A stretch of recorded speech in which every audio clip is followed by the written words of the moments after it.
Another magic name, Provincetown, on the outermost defiant tip of Cape Cod, poked like a bent thumb into the Atlantic. Today, a haven for artists. And many years ago, the first landing place of the Mayflower, before Plymouth was reached. On the tip of Cape Cod nestles the best known and perhaps the most colorful of its old villages, Provincetown, widely known for its art colony. Of interest historically, as the first landing place of the Pilgrims, Provincetown is the only village in the United States where an authentic town crier still makes his rounds, ringing his bell and chanting the news of the day.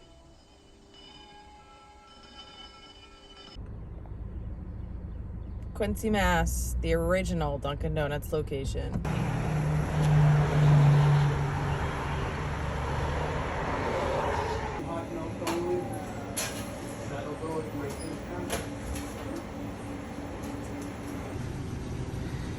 Hull bait and tackle. Here are some live bait tackle vending machines. Looks like they have hooks and bobbers and different baits in there. There's some swim baits. Oh, there's some night crawlers. Interesting. And then in this one, mackerel, sea clams, squid. Pilgrim Memorial State Park in Plymouth, Mass. This is the national monument to the forefathers.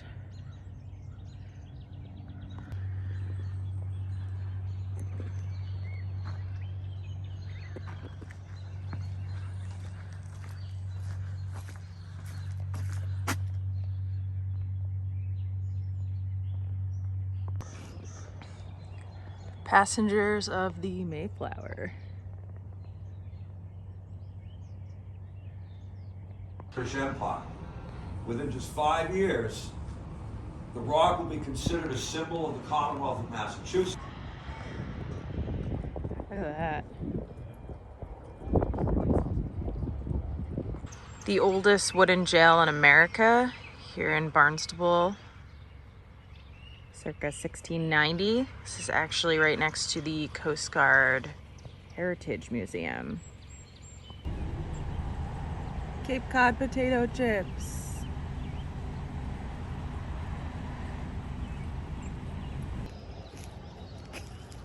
Hyannis at the JFK Museum.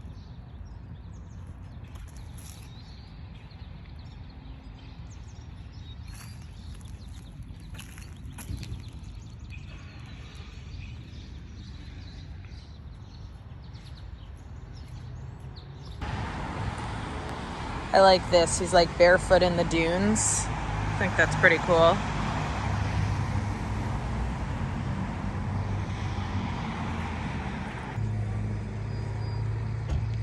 Chatham Lighthouse.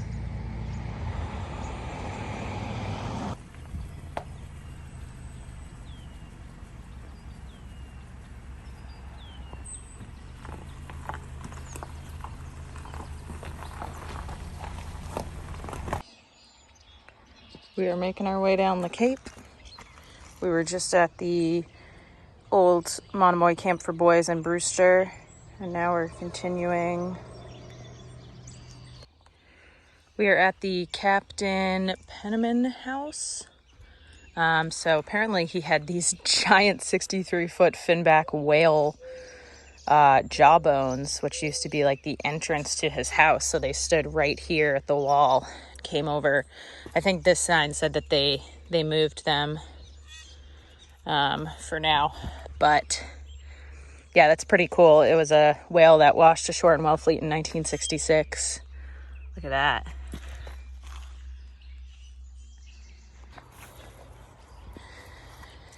Edward Penniman's career as a man of the sea began at age 11. At 21, he was harpooning with the New Bedford, Mass. Whaling Fleet. Then he was a master of his own whaling ship, went around the globe.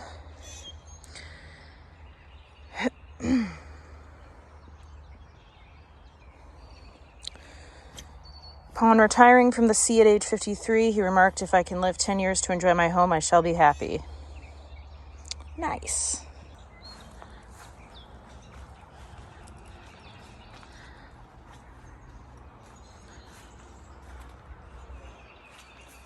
this.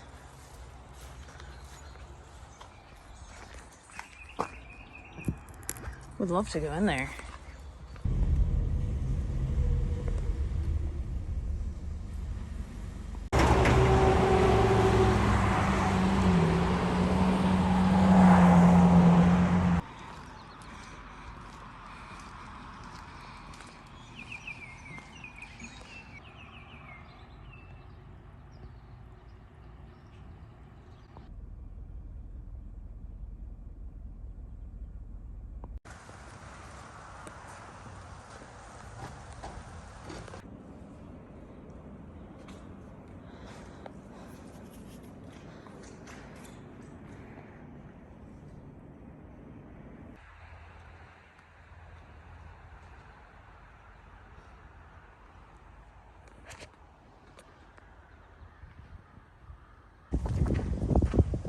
I like the tree stumps all around the edge.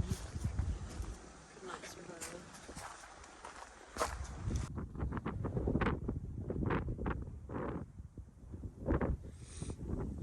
We are in Truro, the 1st Congressional Parish. It's building 1827, and the bell is cast actually by Paul Revere. And it is on the list of the National Register of Historic Places. So I actually just read about this in my Shipwrecks of Cape Cod book. But yeah, this is the memorial here at the Truro 1st Congressional Parish, dedicated to the 57 citizens of Truro who were lost in 7 vessels in October 1841. So their names and ages here.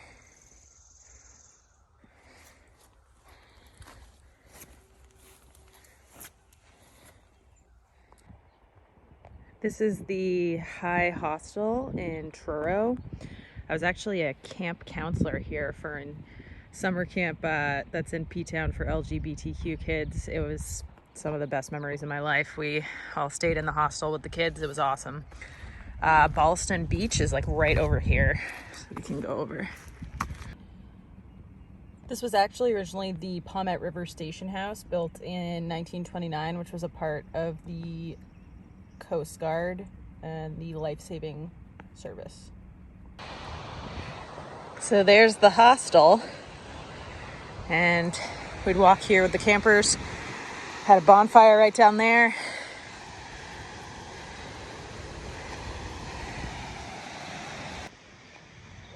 Coast Guard Beach, Truro. There have been a lot of shark sightings lately, and a orca whale was spotted off the coast last week.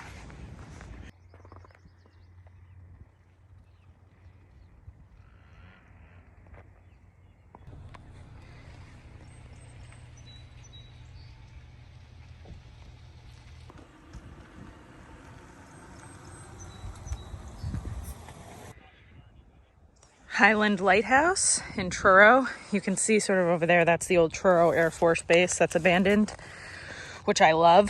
So in my book, Lighthouses of New England, I was reading about Highland. Henry David Thoreau visited Highland Lighthouse several times in the 1850s, and he found the lighthouse a neat building in apple pie order. This was built in 1797, Cape Cod's first lighthouse. Fascinating fact, one of the duties of the keeper was to count the vessels passing the light. In an 11-day period in 1853, they counted 1,200 crafts passing this station. And Highland House, which we just saw over there, was actually originally built in 1907 as a summer hotel. That's cool. You can actually tour it, and there's still Victorian furniture and old sea chests and everything in there. So this marks the site where the tower of the Cape Cod Highland Lighthouse stood from 1857 until 1996. They had to move it back 450 feet because of the erosion.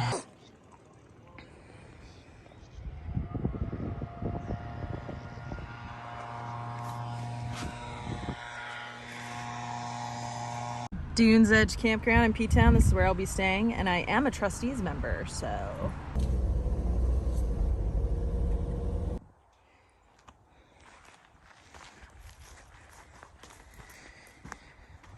Got my bed set up. Pretty comfy. That's what I slept in on my Vermont trip too. It's just a mattress topper, super thick. Got my sheets, got my food. There's a turkey next to my campsite. Whoa. Coin-operated showers at the campground.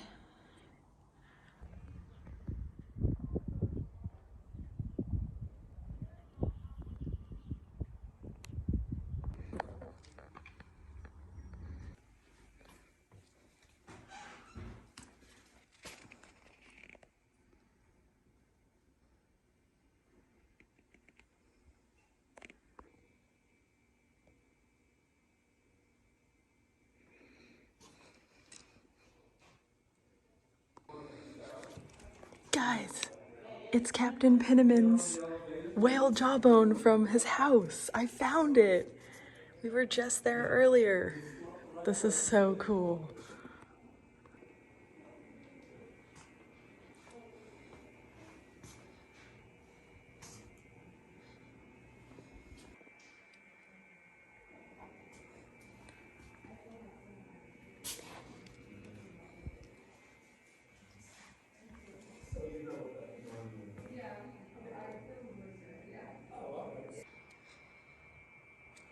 This is some good history on the theater and arts history of Provincetown.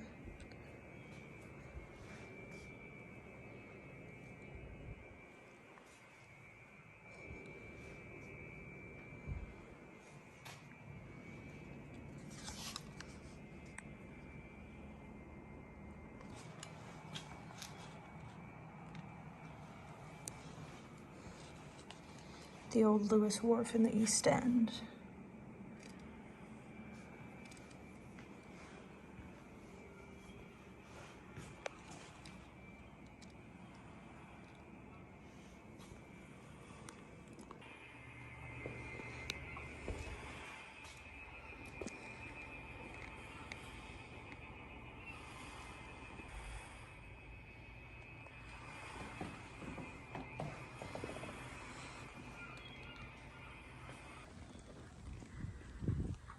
All right, let's make our way up.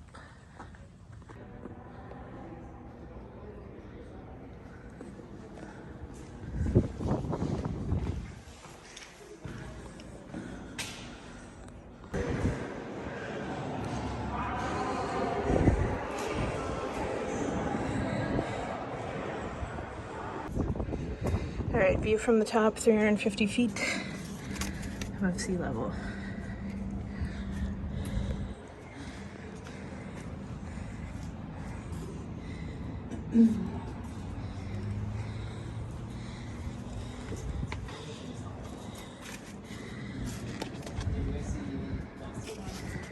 Long Point Light at the end, the very tip of Cape Cod, and then Wood End Light is over there. You walk across the breaker.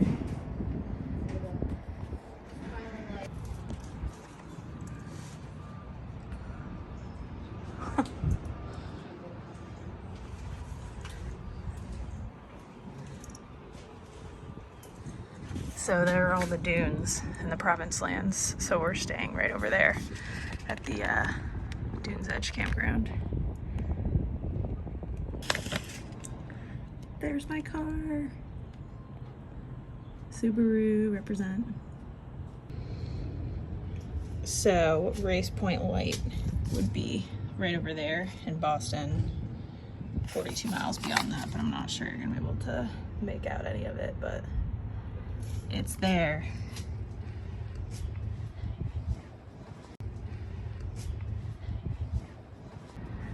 There's the McMillan Wharf. So I've taken the ferry from Boston here and it pulls in right there. It's actually really awesome. Definitely easier. It's the tallest all granite structure in the United States, and the granite actually came from Stonington, Maine, which is one of my favorite down east Maine towns next to Deer Isle.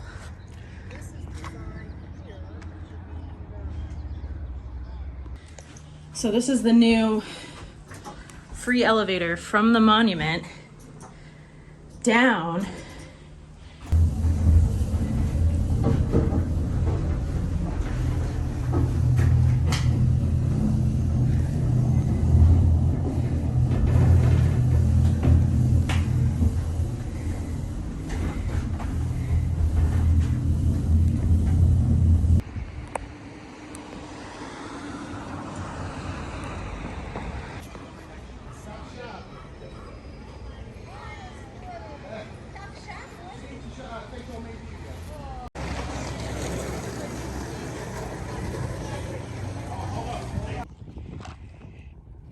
Beautiful day in Ptown.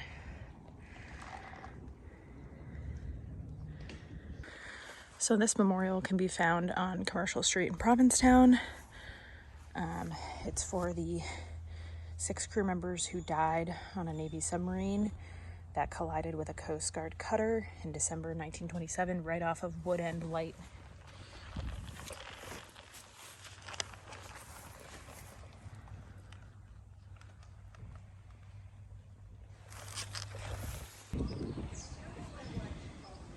Oh look, the people who own Shop Therapy own this house. Very cool.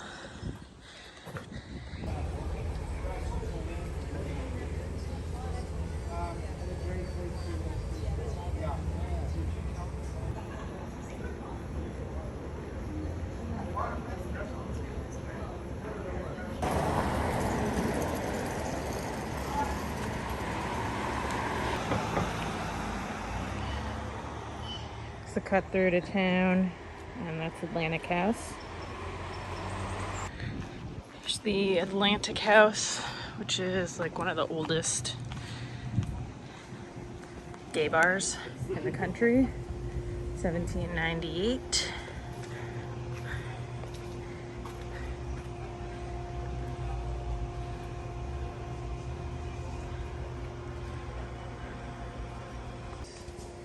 Last stop on a stagecoach route from Orleans to Provincetown.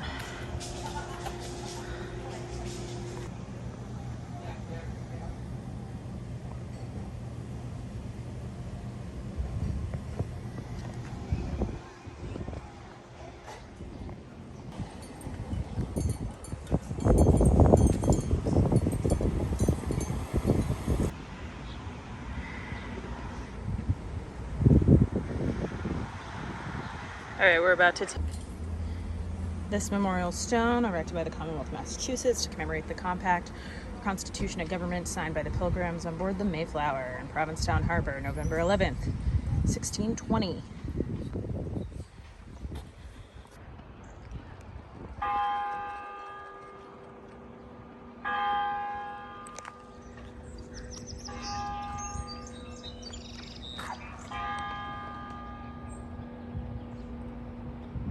Poet Mary Oliver lived here on Commercial Street. She once said, "I don't know if I'm heading toward heaven or that other dark place, but I know I have already lived in heaven for 50 years. Thank you, Provincetown."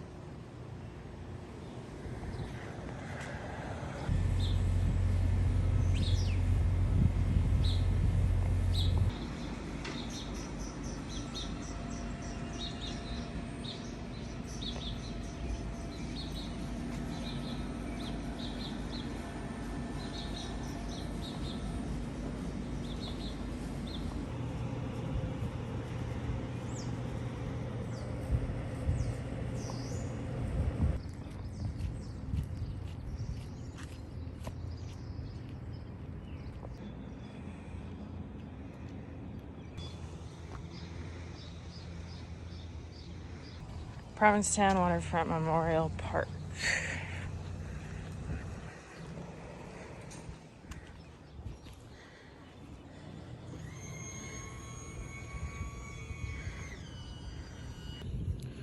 We're on McMillan's Pier with the Crocs. Look at this giant horseshoe crab. Might be 2. Are they mating? Large numbers of endangered whales visit the waters of Stellwagen Bank National Marine Sanctuary off Cape Cod every year. So this is right next to the dolphin fleet whale watch. Here's the dolphin that they take out. At the end of the pier, you see these portraits of these Portuguese women, and this was an art installation. It's called They Also Face the Sea. It's to keep the Portuguese culture and life here in Ptown still alive and represented.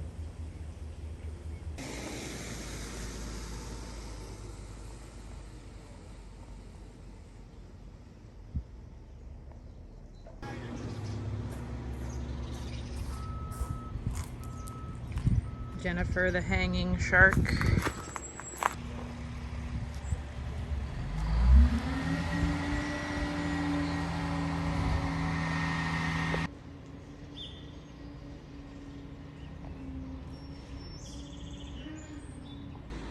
This is the Whalers Wharf and also where the theater is.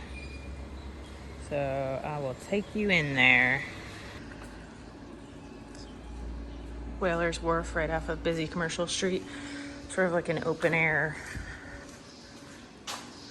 shopping area. There's galleries and stores in here. I love those penny machines. I always get a penny for my friend Mason. Cape Cod.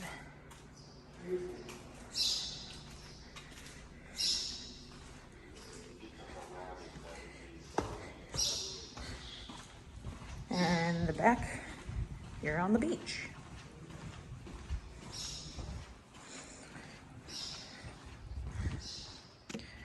Been here so many times and I don't think I've noticed this. This is really cool. Provincetown Theater.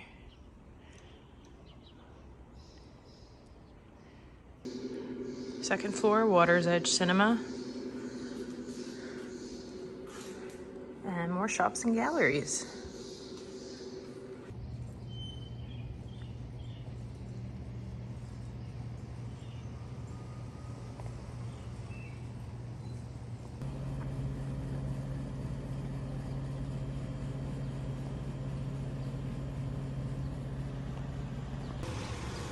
This is 286 Commercial Street, which is Shop Therapy.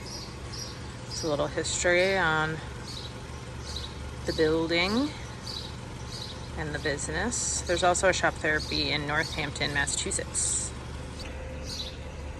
This is just outside of Shop Therapy in the alley next to it.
All right, I'm gonna eat this fish and chips on the hood of my car and then check out, that's Blackwater Pond. So Mary Oliver used to come here all the time and she wrote the poem Blackwater Pond.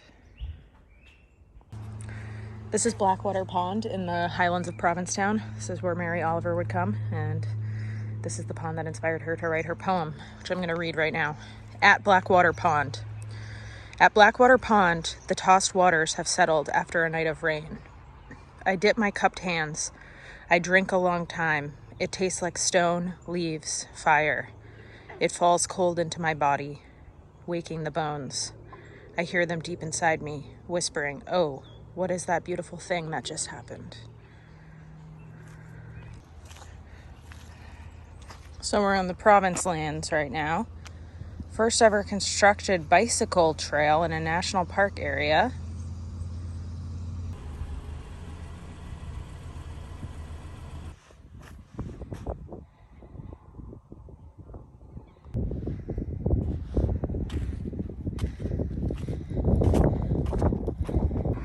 So it's too bad this isn't open because I just read that Shipwrecks on Cape Cod book. Because between just Truro and Wellfleet, there were like 1,000 shipwrecks alone. So there were like 13 different life-saving stations on the outer Cape.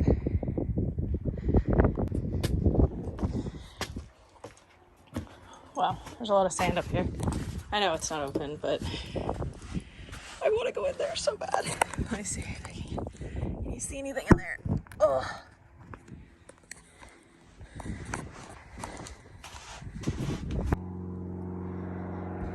Wow, they've got a whole setup in there.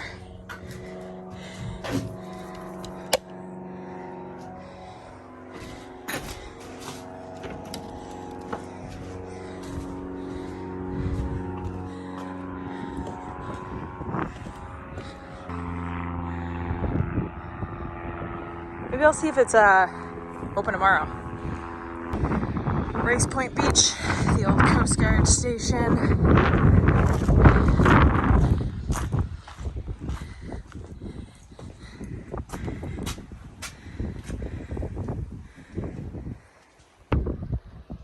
So it's 2 miles walk down Race Point Beach and you'll get to Race Point Light. If only I had my ORV permit. You can see the station right there to drive down there. But Race Point Light was Cape Cod's third light station. You could actually stay overnight at the keeper's house. So look how amazing that looks inside though.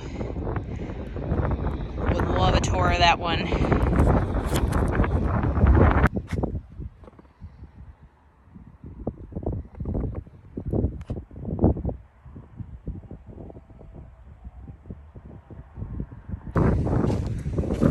There she blows.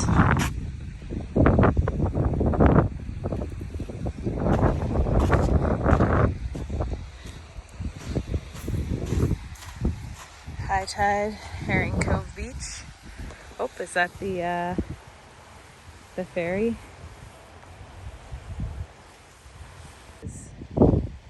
Race Point Light as seen from Herring Cove Beach. Here's a little bit about Herring Cove. In the 1880s, when a shanty village known as Hilltown supported a thriving fishing community, fish caught here were loaded onto trains bound for New York. The nearby Nickerson Whale Oil Plant processed whales and fish for oil and fertilizer. Both industries helped make Provincetown one of the richest towns in the Commonwealth of Mass. Herring Cove was reinvented in the early 20th century, coinciding with the town's rise as an art colony and tourist destination.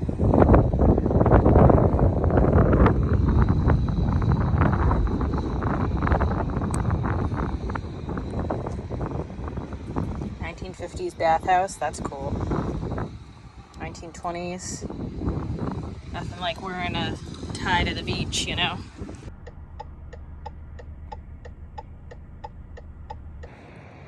We are in Wellfleet at the Marconi wireless station. From this site on January 18th, 1903, Marconi sent the first two-way transatlantic wireless communication between the US and Europe to Cornwall, England. It was between President Roosevelt and King Edward. The station was decommissioned in 1917 and a new one was built in Chatham. Here at the Wellfleet site, most of the former equipment has succumbed to erosion and fallen into the sea. A few remnants remain of the site, I guess over there. We'll go check it out. It's pretty dreary here today on the Cape. Each year on average, the Outer Cape loses about 3 feet of upland bluffs due to the natural process of erosion. Here's a cement slab from Marconi Station sliding down the bluff in 1948. And here is the plaque for it. The site of the first U.S. transatlantic wireless telegraph station, built in 1901 to 1902, Marconi Wireless Telegraph Company of America.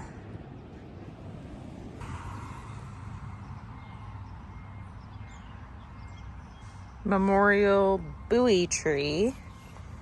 Apparently an Eastham native used to make these annually. Here stands a testament to Eastham's true community spirit.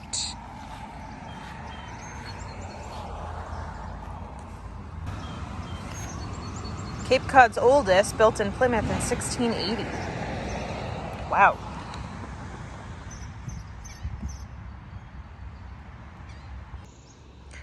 Right down the road from Nauset Light, you'll find the Three Sisters.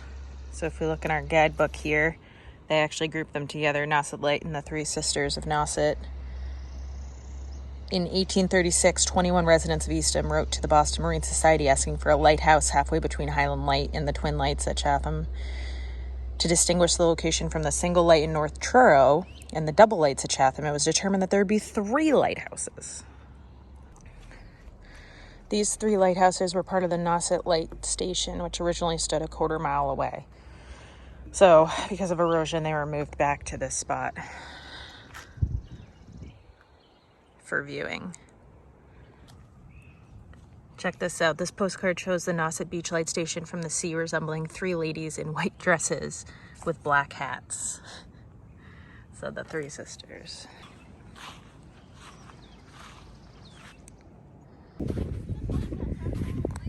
Near this site, the Nauset tribe of the Wampanoag Nation, seeking to protect themselves and their culture, had their first encounter, December 8th, 1620, with Miles Standish, John Carver, William Bradford, etc.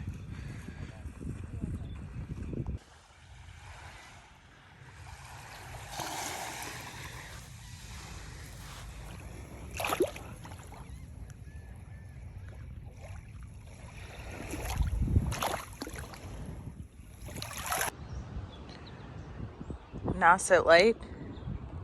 We're here for sunrise. Let's see.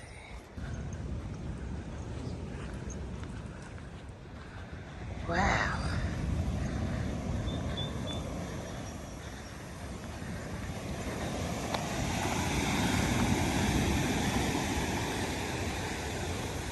Look at that. Got the moon there. Amazing sun coming up. And then Nauset Lighthouse.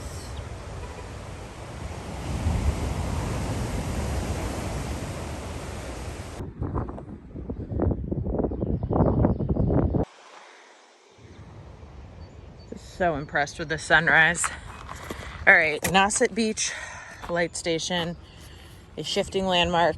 Don't forget, it's also part of the Three Sisters, which we saw.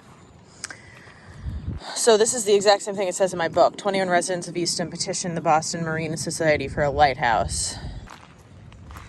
How many signs have we read that say the same thing, that they have to push everything back because of the erosion here on the Cape? Pushed back by the sea.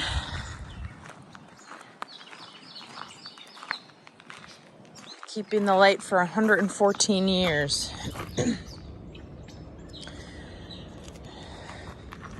Here's Stephen Lewis, the lighthouse keeper for Nauset. Allison Haskins. Must have been a tough job.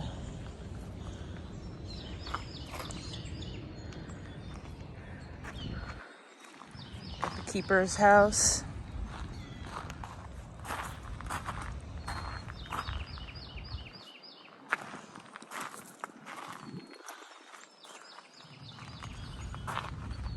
'20 Nauset tour schedule. A little outdated there.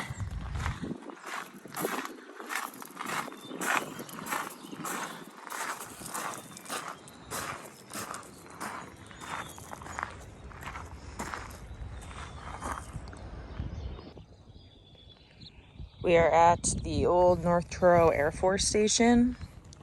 Squadron members played a crucial role in Cold War air defense here from 1950 to 1985, keeping a constant watch for Soviet bombers and missiles. Most airmen lived and worked on the station, but they forged bonds with neighboring towns, hosting bingo nights, playing baseball with local teams on the field to your right. For many airmen, the Outer Cape became a home away from home. Today, the Highland Center for Art, Science, and Education continues the spirit of community. I know they do like events here. Like this wasn't here the last time I came. I wish we could get into the housing and actually see it, but I'm not trying to trespass on my leisure trip here. Okay, so we're here. So they had a bowling alley, the chapel. This is the baseball fields. That was the club where they did the bingo nights. There's a theater, officers' quarters, dining hall, barracks, library.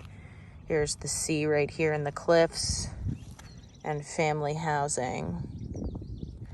The Air Force's North Truro Blue Sox played in the Cape Cod Baseball League. That's pretty rad. Sweet.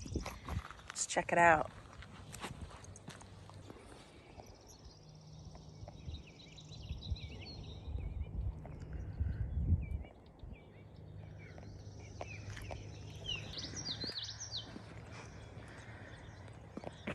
All this old housing. And then there are all these paved roads that are super overgrown, and they go all the way in the back too.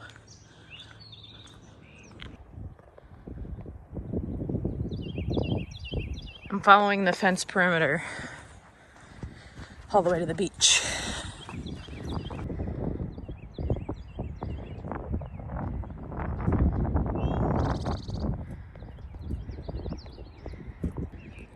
Around the backside of the Air Force Base on the cliffs.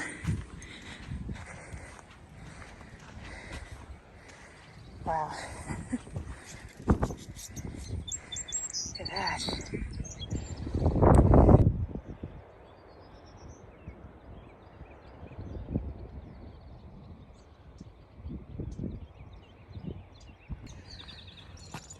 Here's the road to the family housing.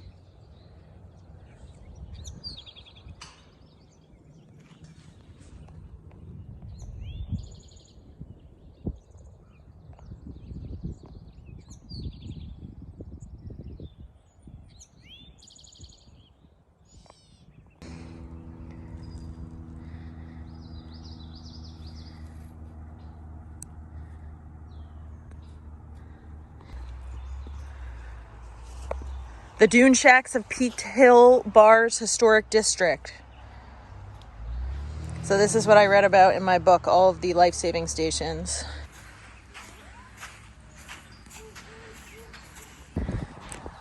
The Province Lands.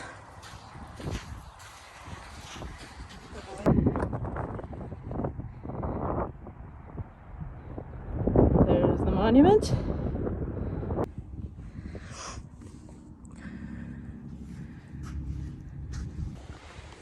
And at the end of the Dune Shack Trail, got this beautiful beach. Not gonna lie, that was tough in the blazing hot sun with the deep sand, actually. That was not a leisurely hike. So that's the historic 8 Dune House. And then you can see the monument.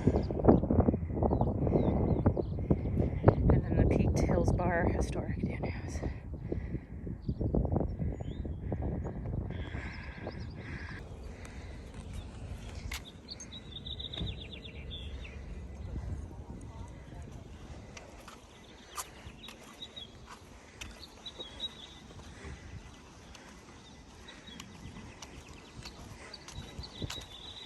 The first landing place of the Pilgrims, November 11th, 1620. Look at this.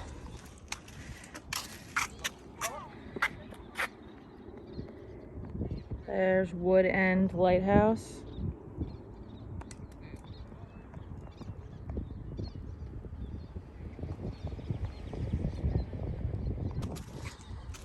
Gotta watch the tides when you're crossing the breaker.